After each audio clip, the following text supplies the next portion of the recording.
Boom, boom, boom, boom, boom, boom. I feel free. Boom, boom, boom, boom, boom, boom. I feel free. I feel free. Boom.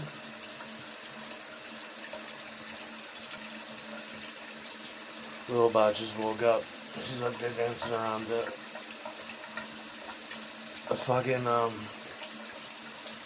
fucking cream.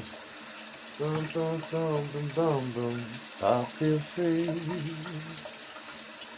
JoJo feels free. Yeah.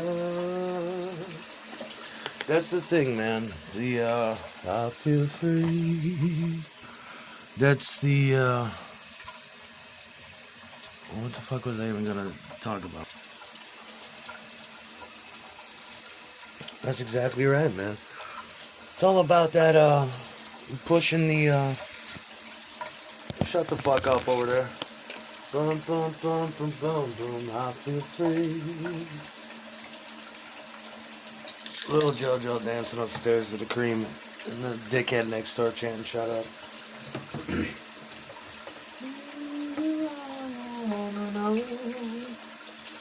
JoJo feel free. That's what it is, homie.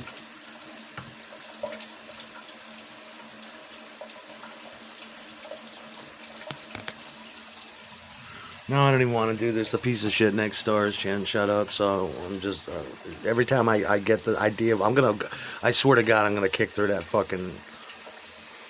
fucking window today if you don't shut the fuck up over there. Yo, this is my bathroom, you piece of shit.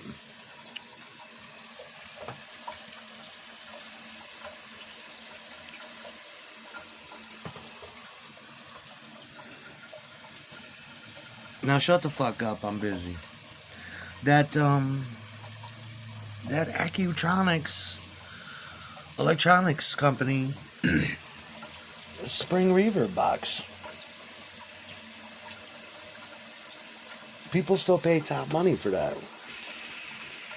You know? You go, you pound the top of the amp, and it sounds like thunder.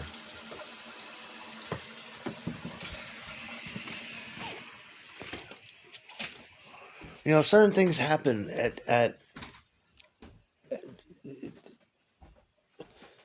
amplifier distribution, that volume. The more the more incrementally you turn up the volume, the more the more things happen with physics. It starts to push air. It starts to vibrate. It starts to reach its bandwidth threshold, and as you turn it up electronically, things are happening inside the head because it's pushing ohmage and sound, and it's pushing 8 or 16 ohms or 4 depending on what you're using. And as you turn it up, you know, the sound travels back into the pickup if you're in a 10 or 15 foot radius of the amp, and it's like a microphone, but it won't pick up anything unless it's electronic or metal. So it's picking up sound elements from a 4x12 cabinet in a room, feeding it back into the guitar pickup, through the guitar pickup, back into the amp, and it's making a semi-infinity pattern, a polar pattern, depending on which way, depending on which direction you're facing, azimuth, zenith, or the apex, but it's making an infinity polar pattern. And as you turn it up, physical elements start to enter the electronic gain stage. I go walk down the street, dibba-zibba-do. You know, little Joe is waking up there, dancing around the cream. Next, she's going to put on Toad. And just dance around. Yeah, so, I mean, you know, but it all comes down to, like when you listen to the Jimi Hendrix Experience, the first album, it's basically acoustical and engineering errors.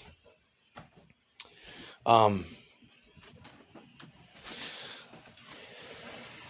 it almost, I mean, it broke every law as to how records were made because it was recorded at such extraordinary volume, 50 watts or more, in a room. And with the Stratocaster, you're putting new sounds and subsonic harmonies and low notes that should never be sent through an amp.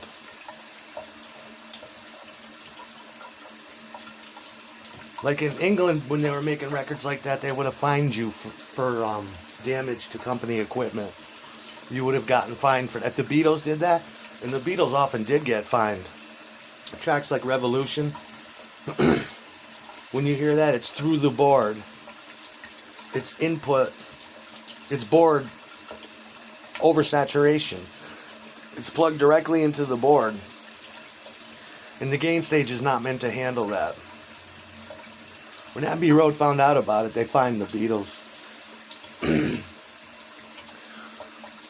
But when you get like a record like that, it was saturated to tape. It was oversaturated with gain stage. Everything was positive 2 and 4. It was considered errors because there was backmasking, intentional distortion. And it used to come with a warning. Or at least when they pressed it, it did. They had it written on the box. Intentional distortion, do not wipe, property of whatever. Because if another engineer picked up that master tape, he'd be like, what is this? This is all tape errors. It's way too distorted. Fuck your mother, you shut up. But it's all about that Jim Marshall 45 or that Plexi, that Marshall Plexi that I think it's before the JCM. They might have, I forget what they called it. At 50 watts or more, cranked the fuck up, distributed through 4x12 cabinets and mic'd. And you can take, like when you're sitting in your bedroom at night practicing guitar quietly, you're not going to achieve those infinite polar patterns of feedback and it's not a physical event. It's not physics. It's not bending the properties of physics and electronics. There's a magic thing that happens once you get the amps past 5. And it makes people start to panic. Then you get it controlled onto tape and you can listen to the room elements. You can listen to the mic elements. You can listen to how the microphone translated all those frequencies.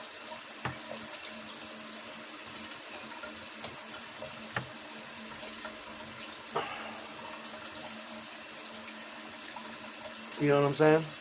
There's nothing like that Accutronic spring reverb. I want to make a head.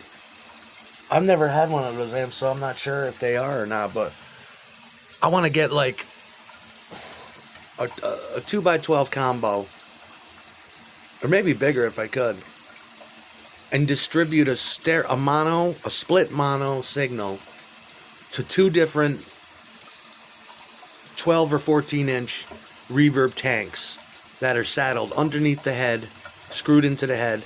One serves as left, the other serves as right. And the physics coming from the head, the electronic information, will send we'll send primarily just a split mono signal to 2 different tanks. The 2 different tanks will interpret them different because they're physical devices. They're just long springs that are where an electronic signal is sent through each string to create an echo effect, to create that Dick Dale surf splash. And once it gets to 2 heads, it becomes stereo because the laws of physics are different and they vibrate differently. And they're saddled in a box. It's like playing with a fucking Ouija board. And you get that stereo spring reverb.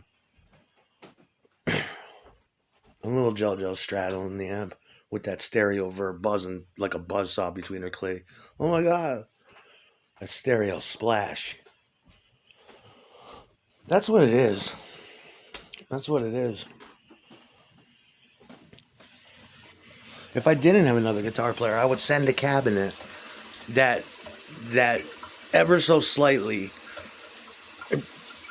pitch bent the signal going to the other cabinet. So you'd have one cabinet, which is an accurate representation of what's going on with the amp, and then the other signal would ever so imperceptibly bend the other stereo cabinet information, so you'd get this shimmery, ultra slow Corsi vibe, and it would sound like it was it'd be pseudo stereo. It'd be if you wanted to simulate what another guitar player was playing, if he was playing exactly what you were. Once upon a time, I hope I don't have I think I slept wrong on my side. I hope I don't have a appendicitis. I don't want to fucking be here today. Once upon a time, I took the reverb tank out, and I was able to put it on top of the amp by the handle. And when the metal chassis of the reverb tank touched the metal handle, it amplified the fucking reverb signal like 20%. It was extremely loud. I wonder if Fender knows about that. You gotta tell this piece of shit over there to stop chanting and shut up.